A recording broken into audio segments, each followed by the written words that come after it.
Run, the Duke's sister hissed, her fingers digging into Eloan's arm like icy thorns as the grand doors of Valerian Hall slammed shut with a resonant thud, sealing the revelers inside amid whispers of an unforeseen blizzard.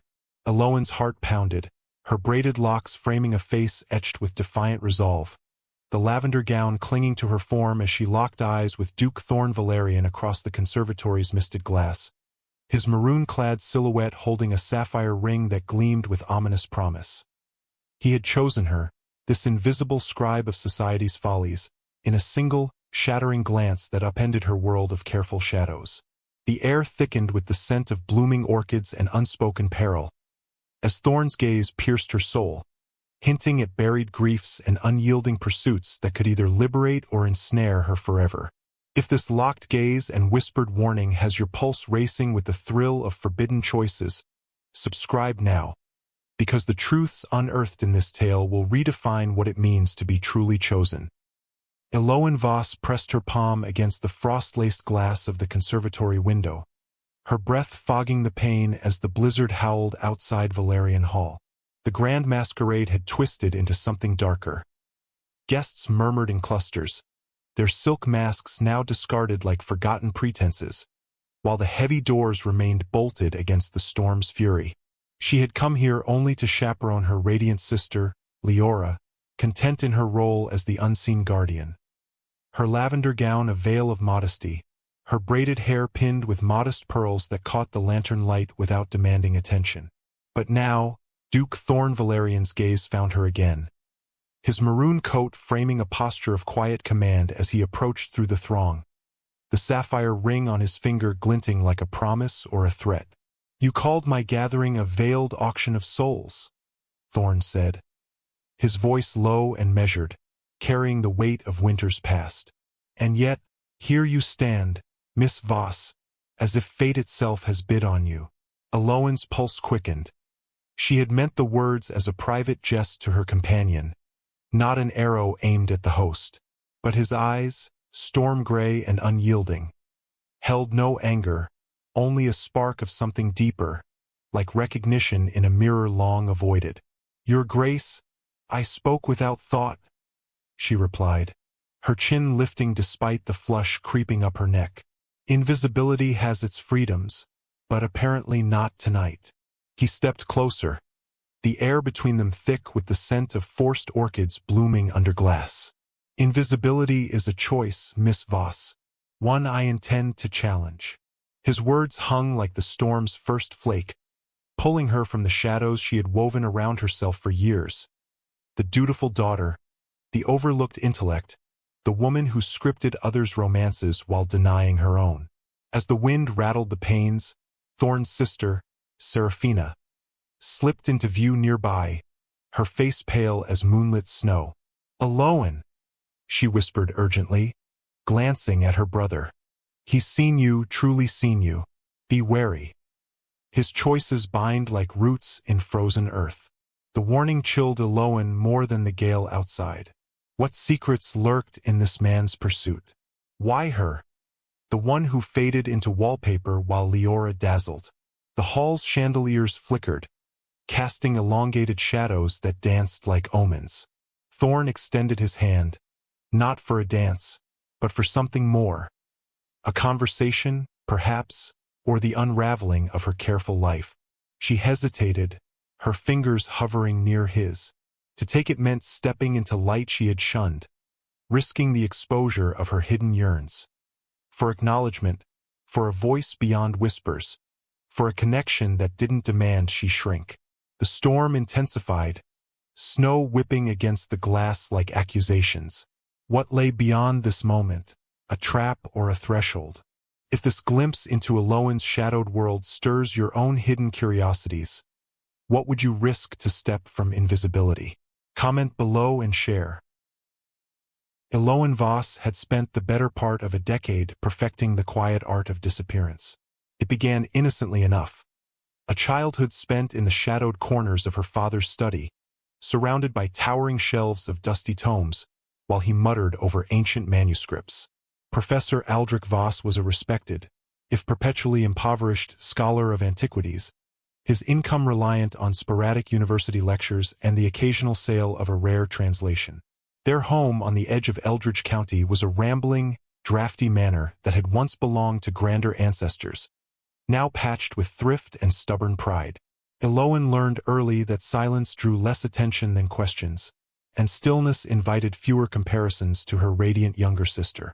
Leora was sunlight made flesh, golden curls that caught every ray, laughter that spilled like bells across rooms, and a natural grace that made even the clumsiest curtsy appear effortless.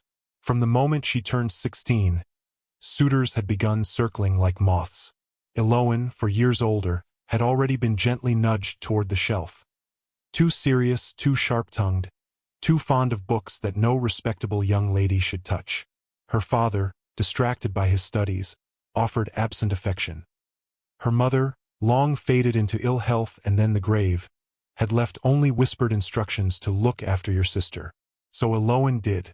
She mended gowns, coached Leora on conversation, memorized the preferences of every eligible bachelor in 3 counties, and retreated further into the shadows with every season that passed. This evening, as their hired carriage rattled over frost-hardened ruts toward Valerian Hall, Eloan adjusted the modest pearl pins in her braided honey-brown hair and smoothed the skirts of her lavender silk. The gown was 2 seasons old, refashioned by her own skilled hands to appear merely respectable rather than fashionable. Dove gray would have been safer for invisibility, but Leora had insisted on something softer. "You mustn't look like a governess, Juan," and Eloan had yielded, as she often did for her sister's sake. "You're certain Viscount Harlan favors hunting stories?" Leora asked for the 3rd time, twisting a curl around her gloved finger. "Positive," Eloan replied calmly. "He boasts of his hounds at every assembly. Ask about the black and tan bitch he imported from the continent last spring. He'll talk for 20 minutes, and you need only smile." Leora beamed. "You're a marvel. What would I do without you?" Fade into obscurity even faster, Eloan thought, but she only returned a small smile. The truth was sharper. Without Leora's prospects, their father's debts would swallow the last of the estate. A good match for the younger daughter meant security for all 3 of them. Eloan's own dreams, of traveling to the ruins her father studied, of publishing translations under her own name, of being seen as more than a useful appendage, had been folded away like pressed flowers between the pages of books she read by candlelight. The carriage lurched to a stop before Valerian Hall, its Gothic spires clawing at a sky heavy with impending snow. Torches flared along the sweeping drive, illuminating carriages disgorging masked figures in jewel-toned silks. Music drifted through the night, violins and laughter, the bright clink of crystal. Eloan's stomach tightened with the familiar mix of anticipation and dread. Another ball. Another evening of watching life unfold while she hovered at its edges. Inside, the hall was a fever dream of opulence. Chandeliers dripped light like molten gold onto marble floors. Hothouse flowers spilled from urns in impossible profusion, oranges blooming beside roses in defiant winter splendor. The adjoining conservatory was a glass-domed jungle, humid and fragrant, its paths winding between palms and exotic orchids that seemed to pulse with secret life. Eloan took her customary post near a cluster of towering ferns, close enough to observe Leora's progress across the ballroom, far enough removed to discourage casual approaches. Widow Mirabelle Thorne, her mother's oldest friend and a woman who had long ago ceased caring about propriety, settled beside her with a rustle of black bombazine. "You're doing it again," Mirabelle murmured, snapping open her fan. "Doing what?" "Arranging yourself like a particularly elegant piece of furniture. One day, child, you might try occupying the center of a room." Eloan's lips curved. "Centers are for those who wish to be purchased, Mirabelle. I prefer the margins." Mirabelle snorted. "Margins are lonely." They watched as Leora accepted Viscount Harlan's hand for a cotillion, her emerald gown swirling like forest light. Pride warmed Eloan's chest, pride laced with the inevitable ache. Leora moved through the world as if it had been designed for her pleasure. Eloan moved through it as if apologizing for taking up space. Across the room, the atmosphere shifted. A hush rippled outward from the grand staircase as Duke Thorn Valerian appeared on the landing above. Even at a distance, his presence commanded. Tall, lean, dressed in severe black relieved only by the deep maroon of his coat. He surveyed the assembly with the detached curiosity of a naturalist studying specimens. His dark hair was swept back from a pronounced widow's peak. His eyes, pale gray, almost silver, seemed to absorb light rather than reflect it. "The collector arrives," Mirabelle said dryly. "Place your bets, my dear. Will he find any lady worthy this season, or shall we endure another year of disappointed mammas?" Eloan watched him descend with measured steps. 17 young women in 8 seasons, each dismissed for reasons no one fully understood. Too cheerful, too quiet, too accomplished, not accomplished enough. Rumor clung to him like frost. The fiancé who had drowned in the estate's ornamental lake a decade ago, the grief that had frozen his heart, the impossible standards born of guilt or arrogance or both. "Perhaps he simply enjoys the sport," Eloan said quietly. Mirabelle chuckled. "Or perhaps he's waiting for a woman brave enough to tell him he's behaving like a fool." Their conversation paused as Thorn reached the ballroom floor. He moved through the crowd with inevitable gravity, pausing to exchange brief words with chaperones, his expression betraying nothing. Young ladies straightened spines, adjusted curls, held their breath. One by one, hope dimmed in their eyes as he moved on. Eloan found herself studying him with the same analytical detachment she applied to ancient texts. There was something compelling in his restraint, in the way he seemed apart from the frenzy he inspired. A man who observed rather than participated. A man, perhaps, who understood the loneliness of margins. Then his gaze swept the room and snagged, impossibly, on her. Not on Leora, radiant in the center of the floor. Not on any of the masked beauties vying for attention. On Eloan Voss, half hidden among ferns in her refashioned lavender silk, watching the proceedings with what she had always believed was perfect invisibility. Her breath caught. For one suspended moment, the noise of the ballroom faded. Thorn's pale eyes held hers across the distance, and in them she saw not dismissal, not appraisal, but recognition. As if he had found something he had been searching for without knowing its shape until this instant. Mirabelle noticed the direction of his stare and went very still. "Well," she breathed, "that's new." Eloan's heart hammered against her ribs. She had spent years cultivating obscurity, convincing herself it was safety. Now, beneath the weight of a duke's unrelenting gaze, the foundations of that careful world began imperceptibly to crack. The music swelled. Leora laughed somewhere in the distance. And Eloan Voss, for the first time in her carefully ordered life, felt truly seen. The cotillion was in full, exuberant swing when disaster struck. Small, mundane, and utterly catastrophic in the delicate economy of a debutante's season. Leora, mid-turn in Viscount Harlan's arms, let out a sharp, involuntary cry. Her ankle buckled beneath her, silk slipper twisting on the polished marble, and she sagged against her partner with a gasp that cut through the music like a shard of glass. Heads turned. Fans stilled. The bright whirl of the dance faltered as onlookers registered the mishap. Eloan moved before thought, weaving through the crowd with the swift efficiency born of years spent anticipating crises for others. She reached Leora's side in moments, sliding an arm around her sister's waist and murmuring calm reassurances even as her mind raced through practicalities. Ice, elevation, a quiet corner away from prying eyes. "It's nothing," Leora whispered through clenched teeth, her face flushed with pain and mortification. "I just lost my footing." "You've twisted it badly?" Eloan countered softly, her voice steady as ballast. She glanced at the Viscount, who looked equal parts concerned and relieved to relinquish responsibility.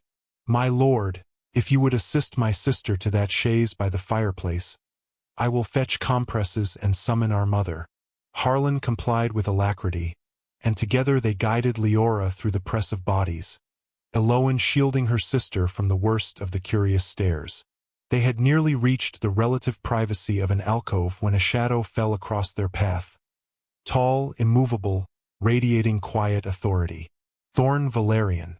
He stood like a dark pillar amid the colorful swirl, his maroon coat absorbing the chandelier light rather than reflecting it. Up close, the rumors of his severity seemed both exaggerated and understated. The planes of his face were sharp, aristocratic, but there was something almost weary in the set of his mouth, as though he carried weights no one else could see. "Miss Voss," he said, his voice low enough that only their small party could hear. The sound of her name in that timbre sent an unexpected shiver down Eloan's spine. "I observed your sister's misfortune. May I offer assistance? My housekeeper is remarkably skilled with such injuries." For a heartbeat, Eloan hesitated. Protocol demanded gratitude, deference, perhaps a fluttering retreat. Instead, she met his storm-gray gaze directly. "That is generous, Your Grace, but I believe we have the matter in hand. Leora requires only rest and cold compresses."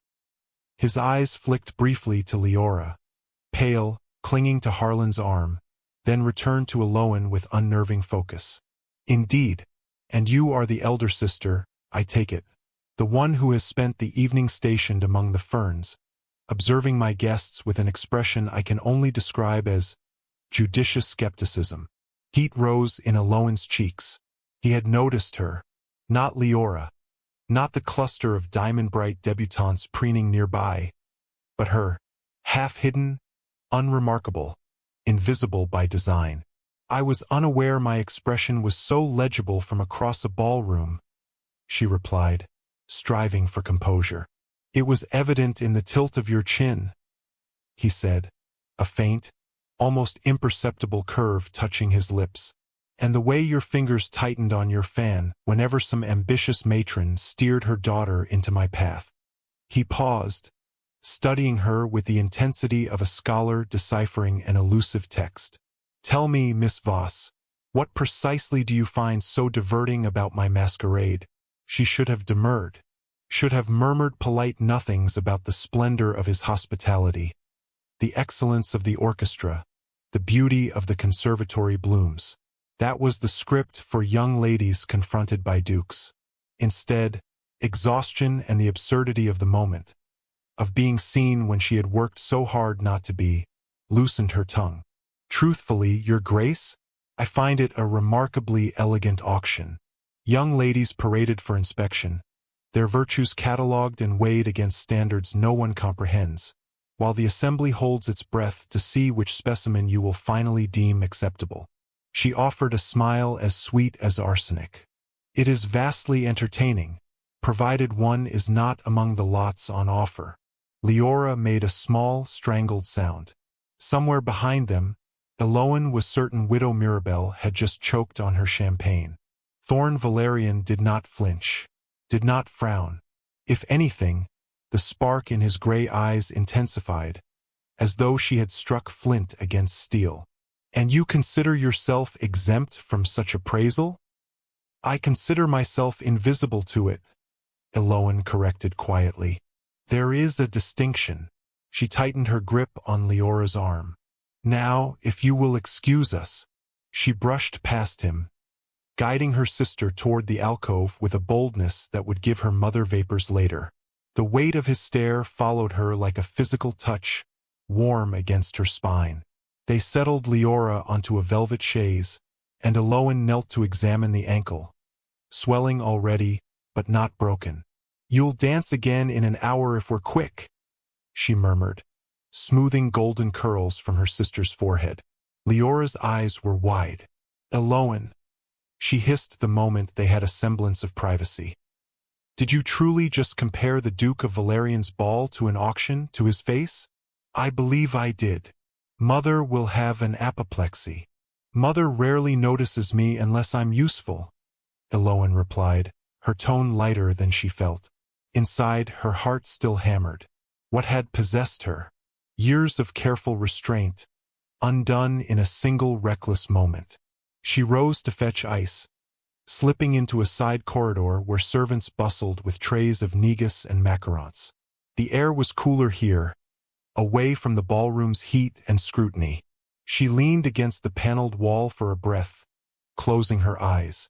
Footsteps approached, measured, deliberate. "You appear to be contemplating your own funeral," a soft voice observed. Eloan's eyes flew open. A young woman stood nearby, perhaps 19, with Thorn's dark hair and pale eyes but softer features. Her ice-blue gown making her seem half-frozen statue, half-living girl. Lady Seraphina Valerian, the Duke's reclusive younger sister, rarely seen in society. "I feared I might be asked to leave before the night ends," Eloan admitted. Seraphina's smile was quick, almost conspiratorial. "I suspect the opposite. My brother despises flattery. You may be the first person to speak plainly to him in years." Her expression sobered, though that may not prove entirely safe. Before Eloan could ask what she meant, Seraphina glanced down the corridor and slipped away as silently as she had appeared. Eloan continued toward the servants' stair, mind whirling. An auction. She had called a duke's masquerade an auction to his face. Society would dine out on the scandal for weeks, if the duke permitted the tale to spread. She located ice and returned to Leora, applying compresses with gentle efficiency. Their mother arrived soon after in a flurry of lavender silk and barely contained agitation. "What is this I hear about you addressing the Duke directly?" she demanded in a fierce whisper. "Only a few words regarding Leora's injury," Eloan said smoothly. Mrs. Voss's eyes narrowed. "Mirabel claims you likened his ball to an auction. Mirabel has remarkably acute hearing. Eloan Voss, do you comprehend how vital this season is? Leora's future, our future, depends on making an advantageous connection. We cannot afford to offend a man of Valerian's consequence. I doubt His Grace's consequence will be materially damaged by the opinions of an overlooked spinster," Eloan replied, helping Leora to her feet. The ankle bore weight gingerly. "Good. And Leora should be able to return to the floor soon." Her mother's expression softened as she turned to her younger daughter, cataloging potential partners with renewed focus. Eloan faded into the background again, her customary role. But throughout the remainder of the evening, she felt the Duke's attention like a brand. He danced once with a diamond of the first water, conversed politely with several matrons, spent a quarter-hour examining a landscape painting with an elderly connoisseur. Yet every time Eloan glanced up, she sensed him aware of her, watching, waiting. By midnight, carriages were called. Eloan helped Leora with her cloak when a footman materialized at her elbow. "Miss Voss," he intoned. "His Grace requests the presence of your family in the sapphire study before departure." Her stomach dropped. So the reckoning came after all. The sapphire study was smaller than expected, intimate, lined with books that appeared well-read rather than merely displayed. A fire crackled low. Heavy velvet curtains shut out the night. Thorn stood before the hearth, hands clasped behind his back. In the mirror above the mantel, Eloan caught his reflection watching their approach. "Mrs. Voss," he said, turning as they entered. His voice was courteous, betraying nothing. "Thank you for indulging me." Her mother curtsied deeply, nerves evident in the brightness of her smile. "We are honored, Your Grace, though I confess curiosity as to, I wish to court your daughter." The words fell into the quiet like stones into deep water. Mrs. Voss's face cycled through confusion, dawning comprehension, and incandescent hope. Leora's eyes widened further. Eloan felt the floor tilt beneath her feet. Thorn's gaze moved past her beaming mother, past beautiful Leora, and settled on Eloan with the same piercing clarity he had shown in the ballroom. "Miss Eloan Voss," he clarified, as if there could be any doubt. Silence stretched, taut as a bowstring. Eloan found her voice at last, thin and strange in her own ears. "Your Grace, we have exchanged perhaps 30 words this evening, most of them unflattering. Precisely, he replied, a flicker of something, humor, satisfaction, crossing his austere features. I have endured 8 seasons of simpering agreement. Your candor was refreshing. Her mother recovered first. We are deeply honored, delighted, to accept your addresses, Your Grace. Mama, Eloan began. We will discuss particulars privately. Mrs. Voss cut in smoothly, her tone brooking no argument. Thorne inclined his head. Excellent. I shall call tomorrow to settle arrangements. The interview concluded in a blur of courtesies. Eloan moved through it on autopilot, dimly aware of her mother's triumphant glow and Leora's bewildered glances. In the entrance hall, amid departing guests, Serafina appeared suddenly at Eloan's side. Her hand closed around Eloan's wrist, cold, trembling. Run, she whispered, so low Eloan almost missed it over the clamor. He's already chosen you. Before Eloan could respond, a gust of wind rattled the great doors, and then the heavy iron bolts slid home with a resonant clang. Footmen took positions before them like sentinels. The butler's voice carried over the murmurs. Regrettably, ladies and gentlemen, a severe blizzard has descended. For your safety, His Grace insists all guests remain at Valerian Hall tonight. Accommodations are being prepared. Excited whispers rippled through the crowd. An unexpected adventure, trapped overnight at the Duke's legendary estate. But Eloan stood frozen, staring at the bolted doors, at the swirling white beyond the windows, at Thorne watching from the gallery above with unreadable silver eyes. Chosen, trapped. The inciting flame had caught, and the careful walls she had built around her life began, inexorably, to burn. The blizzard that sealed Valerian Hall did not rage with theatrical fury. It descended with quiet, relentless inevitability, as though the sky itself had conspired to prolong the masquerade's strange aftermath. By morning, the estate lay beneath a thick white shroud. Roads impassable, villages cut off, the world reduced to the hall's ancient walls and the 30 unexpected guests trapped within them. Servants moved with calm efficiency, preparing chambers in the east wing, laying fires, serving breakfast in the sunlit morning room as if overnight stranding of the county's elite were a commonplace occurrence. Eloan awoke to the muffled hush of snow against window panes and the unfamiliar luxury of a guest chamber in pale gold silk. A fire crackled cheerfully. A borrowed morning gown of deep sapphire lay across a chair, clearly selected from Lady Serafina's wardrobe. The maid who entered with hot water was cheerful, almost conspiratorial. His Grace says the roads may be clear in 3 days, miss, perhaps 4. Isn't it exciting? Like something from a novel. Exciting was not the word Eloan would have chosen. She dressed with care, pinning her braided hair severely, as if severity might restore the protective camouflage that had failed her so spectacularly the night before. In the mirror, her reflection looked pale but composed. Eyes too bright, mouth too steady. She descended to breakfast determined to reclaim her margins. The morning room was a bright oasis of damask walls and long windows overlooking the snow-laden gardens. Guests clustered around a table groaning beneath silver chafing dishes. Eggs in aspic, deviled kidneys, plum cake, hothouse fruits that seemed miraculous in January. Her mother held court near one end, radiant in borrowed finery, recounting the Duke's astonishing declaration to an avid circle of matrons. Leora sat beside her, ankle-propped on a cushioned stool, accepting sympathy and admiration with practiced grace. Thorne was absent. Eloan exhaled a breath she had not realized she was holding and filled a plate with food she had no appetite for. She chose a seat at the table's far end, half hidden by a towering arrangement of forced roses.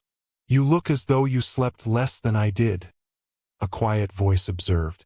Serafina slipped into the chair beside her, pale and ethereal in ice-blue muslin, her plate holding only dry toast. The Duke's sister had shadows beneath her eyes that spoke of a restless night. Your warning kept me awake, Eloan admitted in an undertone. Serafina's fingers crumbled the toast into smaller pieces. I'm sorry. I shouldn't have. I meant only... She glanced around, ensuring privacy. Thorn has been searching for something specific since Isolde died. Every season he examines the new crop of ladies, looking for a quality he cannot name. And every time he finds them lacking. Too cheerful, too quiet, too something? Eloan murmured, echoing the gossip she had heard for years. Serafina nodded. But last night, when you spoke to him, when you called his masquerade an auction, I saw his face change. He looked... She searched for the word. Awake, for the first time in years. Eloan felt a chill unrelated to the snow outside. And that frightens you. It should frighten you. Serafina's voice dropped lower. Thorn blames himself for Isolde's death. She was gentle, compliant, never contradicted him, never confessed her fears. When he suggested a garden party on the lake, she boarded the boat though she could barely swim. The wind rose, the boat capsized. She swallowed. He pulled her out, but it was too late. He spent a decade searching for a woman who would tell him no, who would refuse the boat rather than drown to please him. Eloan stared at her plate. So I am to be courted because I was impertinent. You are to be courted because you were honest. Serafina's eyes were earnest. I'm not asking you to accept him. Only understand him. He doesn't want to possess you. He wants someone strong enough to survive him. Before Eloan could respond, the doors opened and Thorn entered. Conversation dipped, then resumed with studied nonchalance. He acknowledged the room with a nod, his severe black coat and maroon waistcoat impeccable despite the informal setting. His gaze swept the table and settled on Eloan with that same unnerving clarity. Miss Voss, Lady Serafina. He took the seat across from them as though it had been reserved, which Eloan realized it probably had. I trust you rested tolerably. Well enough, Your Grace, Serafina murmured. Not at all, Eloan said truthfully. Unexpected courtships tend to disrupt one's sleep. A flicker, amusement, crossed his face. Then perhaps I might make amends. The library here is extensive. I thought you might wish a private tour while we are all confined. The invitation was phrased politely, but there was steel beneath the courtesy. Every eye in the room was discreetly upon them. Refusal would be noted, discussed, dissected. Eloan placed her fork down. I should be honored, Your Grace. His library was a cathedral of knowledge. 2 stories of leather-bound volumes beneath a painted dome of clouds and cherubs, galleries reached by spiral stairs, massive fireplaces flanked by globes and astronomical instruments. Sunlight filtered through tall windows, gilding dust motes in the air. Eloan stopped just inside the threshold, breath-catching. Extraordinary. You approve. It was not a question. I have never seen so many books in one place. She moved forward almost involuntarily, drawn to the nearest shelf. Titles in Greek, Latin, Arabic, French, English, philosophy, poetry, natural history, voyages. How many volumes? Near 40,000, though the number grows. He watched her trace a spine with reverent fingers. My great-grandfather began the collection. I have continued it. You may borrow anything you wish. She turned, startled. You would trust me with these? Books are meant to be read, Miss Voss, not imprisoned behind glass. He moved to a section near the fire. What do you favor? Poetry? Novels? Something more rigorous? Everything, she admitted before caution could intervene. History, philosophy, accounts of distant lands. Anything that teaches me something I did not know yesterday. And yet you content yourself watching society's theatrics from the sidelines. There was no judgment in his tone, only curiosity. Curious minds are not prized in ladies, she said quietly. We are meant to excel at embroidery and household management, not Herodotus or Voltaire. He studied her for a long moment. You speak of necessity, of survival. My family's circumstances allow little rebellion. She pulled a volume of travel narratives from the shelf, using it as a shield. We do what we must. Silence stretched, broken only by the fire's crackle. When she risked a glance, he was closer than she expected. Close enough that she could see faint lines at the corners of his eyes, the shadow of stubble along his jaw. I do not believe in love, he said abruptly, as though stating an equation. I watched it destroy my parents. My mother's devotion met with indifference. I watched it kill Isolde, her blind adoration leading her to silence her fears until it was too late. Love distorts judgment. It blinds. Eloan's heart pounded. Then why seek a wife? Partnership. The word was flat, certain. Companionship without illusion. Someone who sees clearly, who will stand beside me and tell me when I am wrong. Someone who would refuse the boat.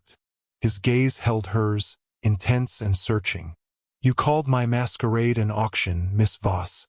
You looked at me not as a duke, but as a man making a fool of himself. That is rare.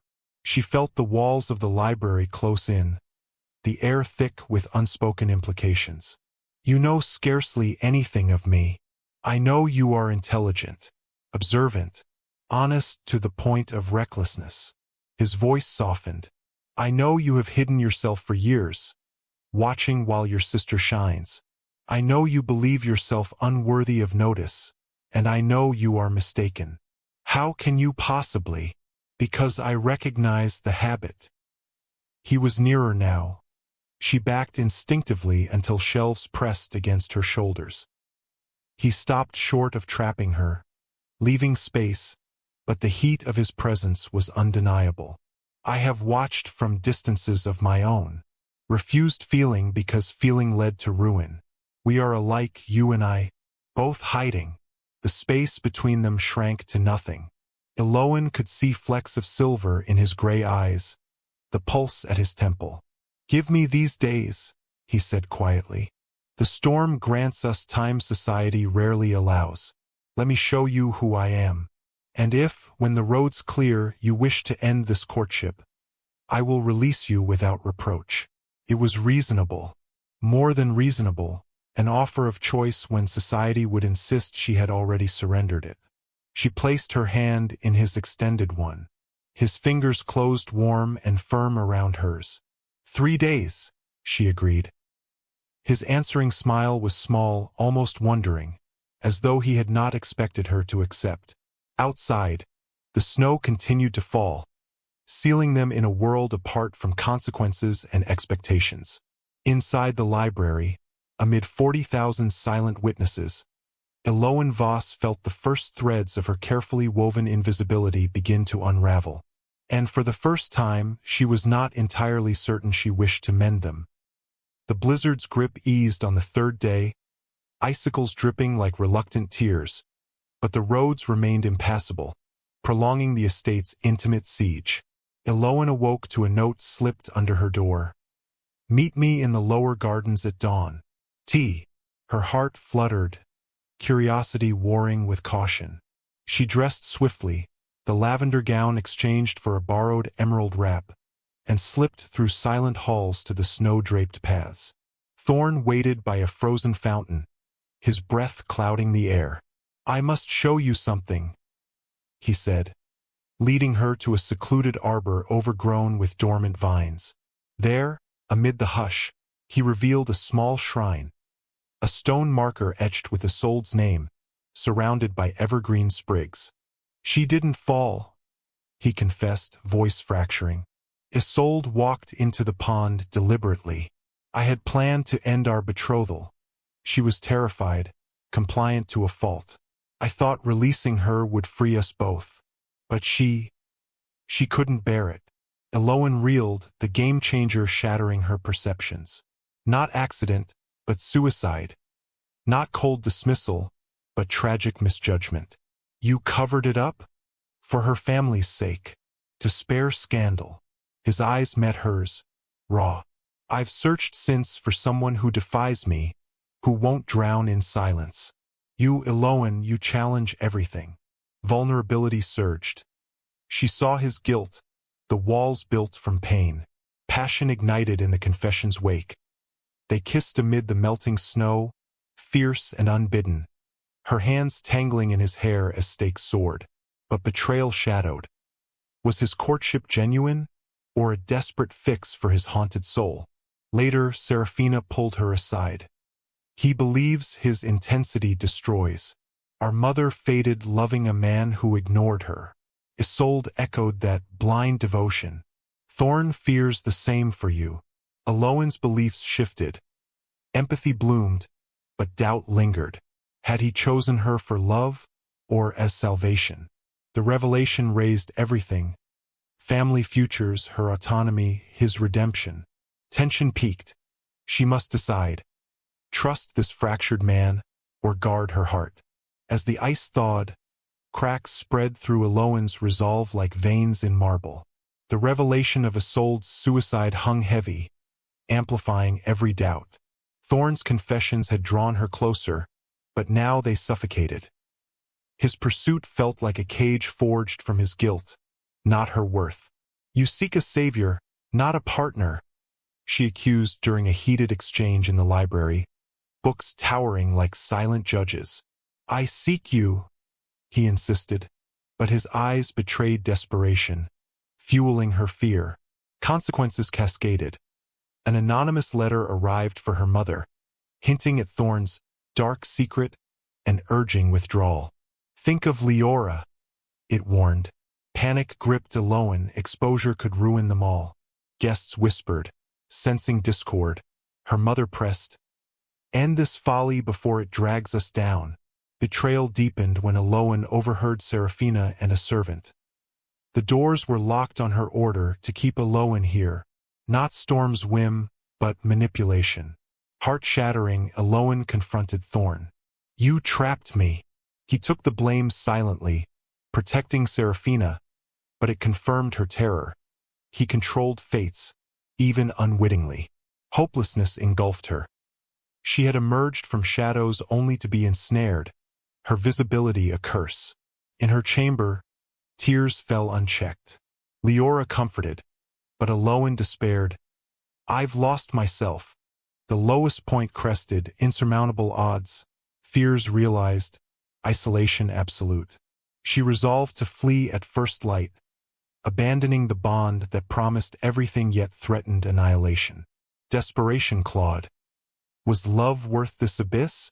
Dawn pierced the gloom as Eloan packed in silence, her resolve steeling against the ache in her chest.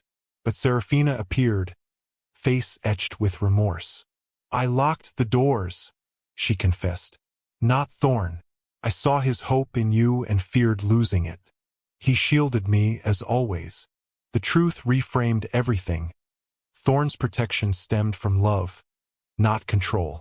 Inner strength surged. Eloan realized her fears mirrored his. Both hid from pain, denying connection. I must face him, she declared. In the conservatory, amid reviving orchids, she found Thorn gazing at the horizon. I believed you a captor, she admitted, but you're haunted like me, afraid of being too much or not enough. Realizations flowed. His rejections protected others from his intensity. Her invisibility shielded from rejection. They reunited in raw honesty, hands clasping. Teach me partnership, he pleaded. Hope kindled. She chose to stay, an irreversible vow. Courage bloomed. They would confront remaining threats together, setting the stage for finale. Subplots aligned, Leora's budding romance, family mending. The turning point ignited. From despair, they rose united. The thaw brought urgency. Roads cleared, but shadows lingered. An anonymous letter escalated, now to Thorn, accusing him of driving Isolde to despair, demanding he withdraw or face exposure. Eloan recognized the hand. Isolde's kin, seeking vengeance. Heroic twists unfolded. Serafina revealed a hidden diary proving Isolde's deeper torments, not solely Thorn's fault. United, They confronted the accuser, Isolde's brother, Harlan Voss, a distant relation, heightening stakes.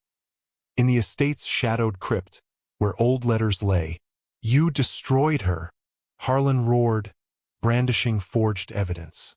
Aloan stepped forward, her voice steady. "She chose her path as we all do. Blame chains us. Release it." Emotional detonation peaked. Thorne confessed his guilt openly, tears falling. Harlan crumbled, admitting grief's distortion. Payoff came in forgiveness's fragile dawn. Harlan withdrew threats, his own wounds acknowledged. Triumph resonated. Love conquered, relief washing over as they embraced amid crypt's echoes.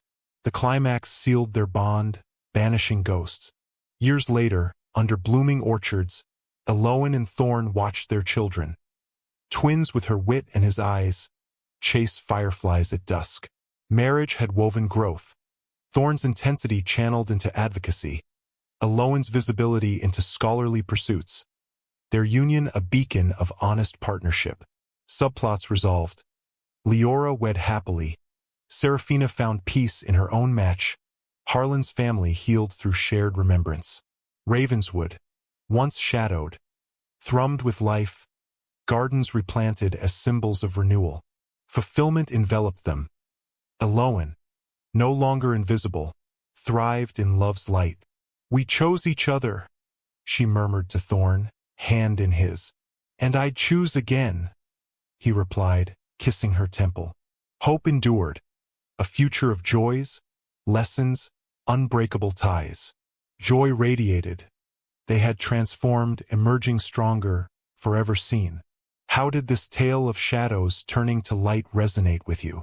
Comment your favorite moment and subscribe for more stories of hidden hearts unveiled.